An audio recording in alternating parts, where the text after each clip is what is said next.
Hi, I'm Caitlin Jones, a program manager on the Xbox Gaming Accessibility team, and today I'm joined by Bryce Johnson. Hi, I'm Bryce Johnson.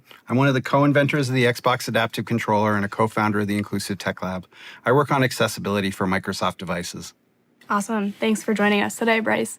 In this video, we're going to be talking about the Xbox Adaptive Controller and answering some basic questions like what the controller is, what it can do in terms of customizing your unique gaming setup, and providing a high-level overview of the process of setting up and actually using your controller to help you get started.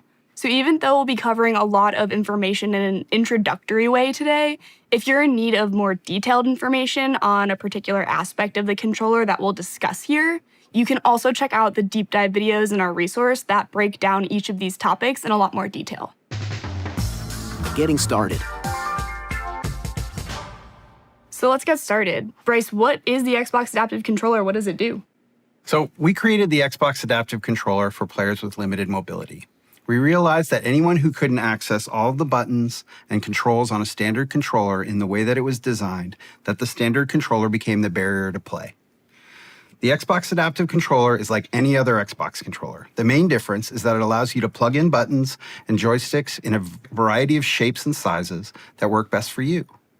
So for example, if a player is having difficulty accessing one of the A, B, X, or Y buttons on the controller due to its size or its placement, they can instead take a button like this one here and plug it into a port and place this button where they have movement, and they can easily create a controller that works right for them. So basically, the controller allows you to plug in all different kinds of buttons and joysticks, and then it'll take whatever activations or movements that you place on those and send them right to your game wirelessly? Yep. Awesome. So where exactly can you use the controller?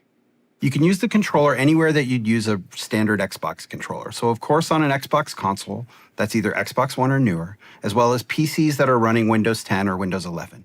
It will also connect to any mobile device or tablet that supports Xbox controller input wirelessly through Bluetooth. So let's talk about some of the components of the controller, and I think maybe we'll start with those that are similar to what you'll find on one of our standard controllers. So if you pick the controller up on the top left corner here, the first thing you'll run into is just a power port. So the controller does have a rechargeable battery, so you can use a power adapter through this port to recharge it when you need. Also, directly next to that power port, there's a USB-C port as well. So the controller will come with a USB-C cable. And what you can do is you can either charge your controller also through the USB-C port, but you can also directly connect your controller via a wired connection to your console or your PC if you'd like to. You don't need to in order to play. It will work wirelessly, but if you have that preference, you can. And then the controller has some other components that are similar to our standard controller as well. So for example, you have your pair button on the top right corner of the device, which will allow you to wirelessly connect the controller to your console or your PC. And then of course on the front, we have your large Xbox or Nexus button that powers on and off your controller, view and a menu button, this directional pad here that you can navigate menus and things like that with. And then unlike the standard controller that has the A, B, X, and Y buttons, the adaptive controller has these two large buttons that are A and B by default. You can remap them to anything that you'd like, but out of the box, they'll be A and B for you. So then, Bryce, can you talk about some of the components of the controller that are very different from what our standard controller has? Yeah, absolutely. The heart of the controller are these 19 3.5mm ports on the top edge of the device. They're labeled with each aspect of the standard controller so that you can clearly know that when you take a button like this and you plug it in here, that this is now the A button. And it'll function as the A button in whatever game you'd like. There's also two USB ports, one here for the left thumbstick and one here for the right thumbstick. And you can plug in joysticks of various sizes and shapes and use those instead of a traditional thumbstick and allow you to play the game as you'd like to. So from here, players can build out a gaming setup that works for them. Awesome. So let's tie all of that information together and do a quick walkthrough of what setting up the controller can look like and how its components that we talked about can be used to unblock barriers to access that our particular player might be experiencing. We're super excited to be joined today by Julia.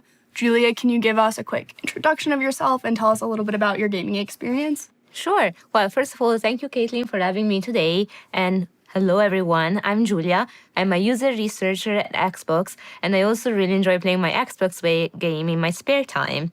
However, I was born with only one functional hand. My left hand, I have only a semi functional thumb.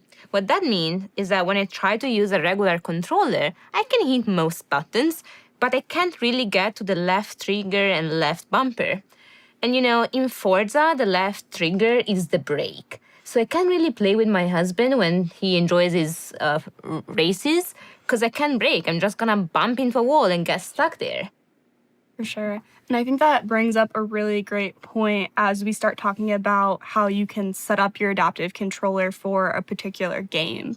One of the things that we usually try to talk about or approach the controller with is, again, picking a game that you're looking to play and kind of assessing what are the essential controls to play that game.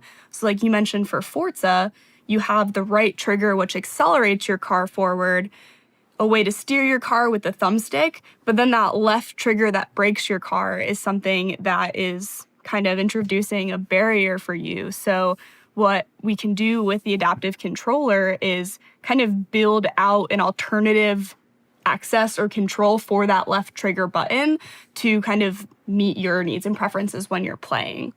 For the purposes of this demo, we're just going to take one of our 3.5 millimeter buttons, plug it into the left trigger port, because again, that's how you brake the car in Forza.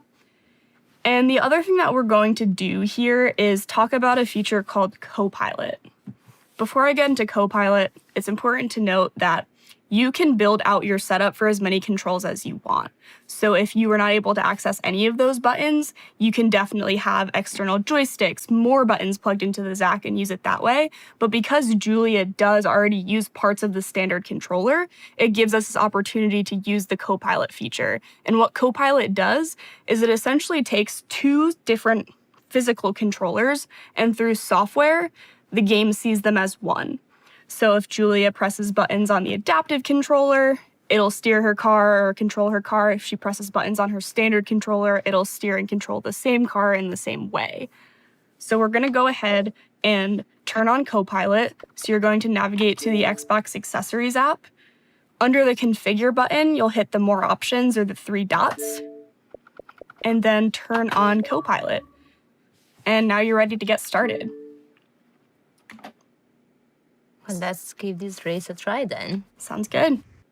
I'm gonna pull this thing closer to me and let's see. All right, so first of all, I need gas because I need to get this baby going. And now I'm steering. Okay. I can easily brake. Awesome. And yeah, and I think this worked nice for me because it's close enough that I can just pump it when I need it. But otherwise, I can keep balance with my main controller, press my gas, steer my car, and then just very easily go boop and brake. So I think this is working really well. Awesome. I love that. And I think that's really the beauty of the controller is putting the button right there works great for you. But if someone wanted to put it literally anywhere else, by their head, their feet, their chin, they can do that too. Whatever is the most accessible way to access that button that works for them. Mm-hmm. The other thing that came to mind when you said that is that, this is working great here because I have a table so I can keep it close to my hands. But if I were home lounging on the couch, maybe this wouldn't be the best. But if I could put that on the floor and hit it with my foot, that would be another alternative I could give it a shot. Yeah, that would be awesome. And it would kind of provide a authentic racing car driving experience having a foot pedal on the ground instead. Well, honestly, at that point, I might just get two buttons, one as the left, one as the right trigger, and just have my brake and gas pedals and go on with the driving simulation right there. Yeah, absolutely. And that's, again, the beauty of the controller. You can customize it so it works for you and whatever you think is the most fun, the most comfortable. Even if you don't need a button for right trigger, you can throw one down there anyway and pretend that you're driving a car whenever you want. Julia, thank you so much for joining us today and talking to us about your gaming experiences. Let me brake my car, put it in parking. Perfect. And thank you for having me and for giving me a way to enjoy Forza with my husband. I'm gonna definitely give it a try at home. Awesome. Thanks, Julia. And thanks to everyone for watching our Getting Started video. As a reminder, please be sure to check out our other deep dive videos that can be found in our resource, where we cover a lot of different topics in a much more detailed way. So whether it's learning about where buttons are available, how to find what works best for you, or a deep dive on looking into the Xbox Accessories app and how you could use it to further customize your controller or gaming experience, we have that all covered, so be sure to check those out. Thank you.